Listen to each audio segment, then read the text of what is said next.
So this new Israeli-Palestinian peace plan, I refuse to call it a peace plan, it's more of an annexation plan that was unveiled by Trump and Netanyahu at the White House. I mean, I can't even begin to describe how disgusting this thing is. You really need to pay close attention to all the points in this video because the average person cannot even comprehend how disgusting, how unfathomable this thing is. Now, the first red flag in this whole thing is that no Palestinians were involved. When you think of peace plan, when someone tells you the word peace plan, you would think that you have two parties coming to the table and negotiating some type of deal, right? As used to be the case when the United States pretended to broker peace between the two parties. No, not a single Palestinian person was involved with this. It is only the United States and Israel who drafted this plan. So to call this a peace plan is not just disconnected from reality, it is an insult. What it is a dictation. It is a diktat from the United States and Israel to the Palestinian people about their future, about what will happen to their people, to their territories, and their state, if there even is one. Make no mistake, that is exactly what it is. It is a dictation. And anyone who says otherwise is a fool. Do not fall into this trap of calling it a peace plan. It is an annexation plan. So that's the first complete red flag. Have you ever heard of something called a peace plan and there was just one party involved? What the hell is that? What the hell is that? Don't worry, it gets worse. I haven't even started yet. The second thing is, this whole plan, this annexation plan, was drafted by Jared fucking Kushner, Donald Trump's son-in-law. Who is this white boy coming to tell Palestinians, Arabs who live thousands of miles away, what the fuck is going to happen to their future? Could someone explain that shit to me? This guy doesn't even serve in the goddamn Trump administration. What is this blatant nepotism? You know, they always talk about how Arab countries and African countries are corrupt and they have widespread nepotism. What the fuck is this? What is this? Who the hell is Jared Kushner? Who is this guy to come along and tell people what is going to happen to their future and to their lands? I mean, to call that an insult is an understatement. I cannot even find the words to describe this bullshit. So in effect, you have once again a group of white people dictating neo-colonialist terms onto brown people who live halfway across the planet. Same old bullshit. Of course. Anything they can think of to screw over Palestinians, they will do it. If Israel could have dropped a nuclear bomb on Palestine, they would have already done it. Believe me, they would have already done it. That's how much they loathe the Palestinian people. They hate them. They truly hate them. And this is further proof of that. What is this plan? So you might be asking, what are the details of this plan? I mean, it's 180 pages. But just to summarize this for you, the three main points that you need to take away from this is, number one, Israel takes total control of Jerusalem, okay? Number two, Israel is going to take 30% of the West Bank. It's going to annex it. And number three, Israel is going to make illegal settlements permanent. All these things are completely illegal under international law. The entire planet, every single goddamn nation, with the exception of the United States and a few Gulf puppet states, are in agreement about this. They're in agreement that Israel stole the Golan Heights. They're illegally occupying the Golan Heights. They're in agreement that Israel is illegally occupying Jerusalem since 1967, etc., etc., etc. Okay? There are so many UN resolutions about this, I can't even count them all. So this is not my opinion. This is not an Arab opinion. This is not a Palestinian opinion. This is a worldwide opinion, according to international law. What they're doing is completely illegal. Now, you already had Trump move the United States Embassy to Jerusalem after Israel illegally declared it its capital. It's not its capital. It is present in Jerusalem illegally since 1967. Not to mention that religiously, Jerusalem is a pilgrimage site for all religions, Christian, Muslim, Jewish. Who said it belongs to one state? Who decided that? So that's the first thing. And the illegal settlements are illegal settlements. I don't know how to simplify that anymore for you. And of course, they're annexing 30% of the West Bank. You know, it's really unbelievable that you have a people whose land has been completely stolen, and now they are being asked to give even more land. I mean, what the fuck? I can barely contain my outrage at this nonsense. No one is talking about it. And who's covering this? I haven't seen a single other progressive channel covering this. I barely see mainstream media covering this. Why is no one covering this? This is outrageous. Just look at these two disgusting smug bastards congratulating themselves over this despicable, inhumane act of a peace plan. You know, one of them, a prime minister just indicted on corruption charges, and the other one, a president who's been impeached and going through a trial now in the Senate. I mean, these two individuals are so corrupt, they shouldn't even be allowed to do things in their own countries, never mind in someone else's goddamn country. And if all the things that I just told you were not bad enough, if everything I told you was just not bad enough, look at this map. Look at the map that this Jared Kushner and his friends have drawn. I mean, if it wasn't bad enough that you have Palestine split into two chunks, and it's not even a tenth of their land. You have West Bank, you have Gaza split apart. No. Now they don't want two chunks. They want like 6 chunks of land. Just look at this map. Does that look like a country to you? Be honest, man. Does that look like a country to you? What kind of goddamn country looks like that? What kind of shape is that? That looks like a prison complex, because that's exactly what it is. They got Palestinians closed up in it like rats. They treat them like less than human. And they've been doing that and oppressing them for over 70 years. You call that a map? You call that a country? I mean, I can't even find the words to describe how insulting this is. I just don't. There are no words. What people, what country, which civilization would accept something like that? No one on this planet would accept something like that. They shouldn't have to. What is this bullshit? And then they have the stones to call this a peace plan. No, it's not a peace plan. This is a continuation of the oppression by Western countries on the Palestinian people. This is a continuation of Israel's massacring, Israel's theft, and Israel's attempt to erase the Palestinian people from existence. This map here is so disgustingly horrible. It's even worse than the so-called partition plan that was proposed in 1947, which, again, I mean, what the hell are you doing, taking away people's lands and splitting Palestine into 2 clumps? I mean, just abhorrent, you know? It's even worse than that, which is really saying something, okay? I mean, just look at this nonsense. Who would accept this crap? And it makes you wonder where Jared Kushner is getting this from. Of course, he's getting it from his Israeli mentors. He's getting it from AIPAC. He's getting it from people inside Israel. Jared Kushner couldn't place Palestine on a fucking map if his life depended on it. You think this guy knows anything about the Palestinian conflict? Do you think this guy knows anything about Palestinian culture? Do you think he knows anything about the Middle East? Who the fuck is this clown? Who is this piece of shit bastard coming along now and deciding how Palestinians are going to live their lives and what territory they get?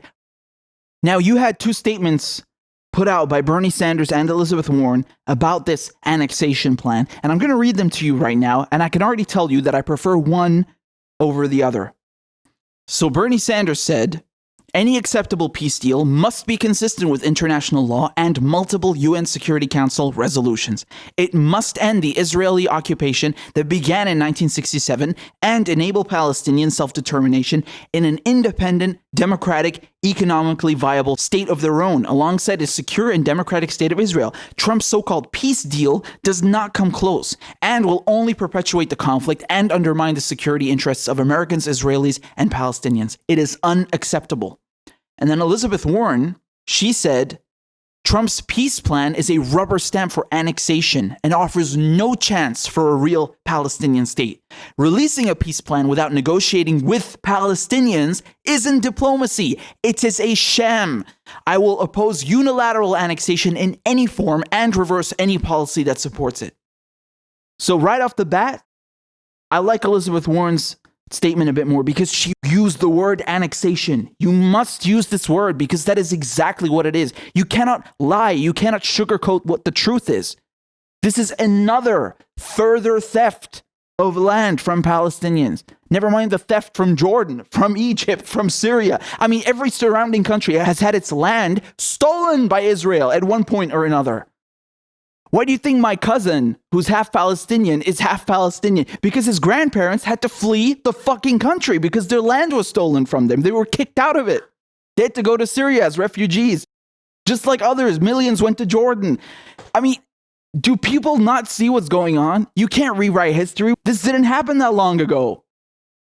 So just going back to these statements, yeah, I prefer Elizabeth Warren's statement, even though after what she did to Bernie Sanders, trying to smear him and throw him under the bus, as you guys all know, like 2 weeks ago, I mean, I'm absolutely not on board with her anymore. But when it comes to this particular issue, putting these two statements side by side, they're both fine, but I prefer this one a bit more because it hits the nail on the head. She used the word annexation, and we have to use that.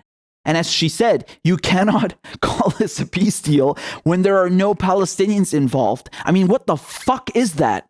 What is that? What kind of a negotiation is that? What kind of a deal? Who the fuck are you making a deal with? Yourself? This is like 1984. They're using newspeak, doublespeak. They say something and then mean the complete opposite. Unbelievable. Unbelievable. We are living in 1984. So there are some interesting clips that I want to show you about this from The Intercept. Let's take a look and then we'll discuss. Right. Well, what these two miscreants have done, one of them impeached and the other indicted, is to roll out an Israeli peace plan, a peace plan that was dictated to young Jared Kushner by his Israeli mentors, and who have fulfilled the wish list of the extreme Israeli right ever since they conquered the West Bank in 1967, and I would even say going back even further. This is meant to end the Palestine question. This is meant to expand Greater Israel from the river to the sea. There's no state in this for the Palestinians. Sovereignty will reside solely in Israel. Control will reside solely in Israel. And in fact, what it means is not just annexation and so on and so forth. It means that the United States and Israel are going to dictate the terms or try to dictate the terms of a settlement. We will never see this thing come to pass. It is so unrealistic. It is so at odds with not only international law, but everything everybody has put forth, except the extreme Israeli right and their friends in Washington, since the beginning of this conflict. It is, in my view, yet another declaration of war on the Palestinians in this 100 years war that's been going on since the beginning of the 20th century. So exactly what I said before, this is a dictation to the Palestinians of what will become of them. There is no negotiation here. There is no deal. There isn't even a mention of when they will get a Palestinian state, even if they get one, if they get this clump of 6 pieces, whatever the fuck that is, if you can even call that a map. So, of course, there's no timeline. No. But what will go ahead for sure, the annexation, the oppression, yeah, of course, that's happening. Of course. Business as usual. Business as usual, because every single day, day after day, one thing is guaranteed. The Palestinians will be oppressed. They are told when they can eat. They are told when they get water. They are told when they can go outside their homes. They are told when they have to go inside. There's a curfew. I mean, they are treated like prisoners in their own land.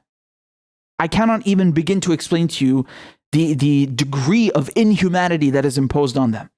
And by the way, you should go watch Abby Martin's film that she did on Palestine not long ago. I think it came out a few months ago, if I'm not mistaken. I watched it. It's very good. But this is just, I mean, one film among dozens and dozens and dozens about the oppression of the Palestinian people. Definitely go check it out. Mehdi Hassan, you guys know him from Al Jazeera English. So let's take a look. It's malpractice. This is not a peace plan. When you hear any political candidate for office, any journalist referring to it as a peace plan, you really need to stop and think twice about that, because this is a plan for apartheid. This is a plan for settler colonialism, as Professor Khalidi mentioned earlier before the break. And I think we need to be clear about our terms. And of course, you know, the New York Times put out a tweet yesterday when the plan came out, a breaking news tweet where they talked about the Palestinians being asked to make more concessions. Just that language that we have here in the US about Israel-Palestine, the idea that an occupied people who've had their land stolen from them are expected to concede that land to the people who have occupied them and stolen their land. It's madness. It's not language we would use in any other walk of life or in any other conflict. We don't use it in the context of Crimea, Ukraine, and Russia. But we do use it, and we have used it for years in the Middle East in relation to the occupied territories. What's so interesting about the current moment, of course, is that Donald Trump, there's always a silver lining to Donald Trump's awfulness, and that is that he takes any issue and he's so extreme on it. He's so extreme, even by American presidential standards, that he forces people off whatever fence they were sitting on. And I think what he's done in the last 24 hours, with the help of his son-in-law, with the help of Netanyahu and MBS of Saudi Arabia, who's also endorsed this plan, is that he's forced people to basically take off the blinkers and recognize this for what it is. The conflict now is no longer Israel versus Palestine, as it's often set up. As Professor Khalidi pointed out, it's not. It's a one-sided war. But it's apartheid. And Americans now have to decide, do they support apartheid or do they not support apartheid? There's no more nonsense about two-state solutions and all of that rubbish. That's gone. That's finished, finally over. No one pretends it's still there on the table. It's, do you support apartheid or do you not support apartheid? That is what we should be asking Democratic presidential candidates, and that is what journalists should be discussing in the media, in their op-eds, in their cable news discussion panels. Because Americans, shock horror, like the idea of one person, one vote. That's what this country is supposed to be built on. And they don't like the idea of saying, you know what, we're going to take a people and put them under occupation and disenfranchise them in perpetuity. And that's what this Kushner plan does. It basically says you're never getting anything else. This is what you get. Israel gets to annex what it's like, takes over whatever part of the West Bank it likes, and the Palestinians, no, they don't get any rights. What's so astonishing about this plan, and you know, Americans, I would argue, the average American would not support this idea, that a Palestinian refugee not only loses their status as a refugee under this plan forever, but Israel gets to veto Palestinian refugees from returning even to a Palestinian state. Israel, not just to Israel, forget the right of return to Israel. Under this plan, if you look at the small print, they can't even return to a Palestinian state without an Israeli veto. So I think this is all a reminder once again that, you know, Edward Said said it best back in 1978. He said, here in the United States and in the West, amongst establishment types, the Palestinian person politically does not exist. They have been completely obliterated. And I think we saw that in the last 24 hours, where you have a White House press conference at which no Palestinians spoke, a White House meeting with the Israeli leadership but not with any members of the Palestinian leadership, and a plan put forward by the White House which had no Palestinian input whatsoever. It's the complete and utter erasure of the Palestinians by the US political establishment, by the US administration. So that was an excellent point by Mehdi Hassan, forcing people into a position now, because you can't run from the truth anymore. Okay? The question now is, do you support apartheid or do you not support apartheid? Because if you think that there isn't a two-tier system going on, I mean, you are deluded. There is an apartheid state in Israel and in the Palestinian occupied territories where you have a two-tier society. You have the Israelis and then you have the Palestinians who are treated like less than human. You have Israeli planes dropping white phosphorus, which is banned, which is completely illegal under international law, launching missiles, launching drones on the most densely occupied piece of land on this planet, murdering them like shooting fish in a barrel. They terrorize people on the street. They tell them when to go to bed. They shove them into their homes. I mean, there are so many things wrong. I can't even list them. And so now you must ask the question, when you are interviewing presidential candidates, when you're interviewing politicians, do you support apartheid? Because anything else is delusion. Face the goddamn truth. Face it. So, I mean, this whole annexation plan, the peace plan, is a complete and utter disgusting sham. It is just another event. It is another brick in the wall in the oppression of Palestinians. Of course, as usual, anything they can do to fuck over Palestinians, they will do it. As usual, whether it's Great Britain, whether it's the United States, whether it's Israel, they will keep on fucking over the Palestinian people until they don't exist anymore. That's their goal. They are committing genocide day by day since 70 years. That's what they're doing. Don't be deluded into thinking anything else. Don't be fooled into thinking or believing anything else. This is exactly what it is. I'm really so disgusted and outraged by this. You know, it's really, really upsetting. And I don't have the words. I don't have the words. It's really tough to talk about this stuff. It really hurts. It really does. And this shows you the power of the AIPAC lobby. This shows you the power of Israeli influence over American politics, okay? Because Israel gets America to do what Israel wants. And here you go once again. America further endorsing the projects of the Israeli goal to genocide and completely eliminate the Palestinian people. And please don't fall into the trap of thinking that this just started with Trump. Yes, Trump is an orange Cheeto and everyone hates him, but this didn't start with Donald Trump. This has been going on for 70 years, and every American administration further approves, endorses, aids Israel's objective of oppressing the Palestinians. That's how it's always been. Okay, so this didn't start with Jared, piece of shit Kushner, or his father-in-law, Donald Trump. Okay, it didn't start with them. They're just adding another brick in the wall. This is another in a long list of acts of genocide against the Palestinian people. This ain't nothing new. But it doesn't get easier to swallow. It never does.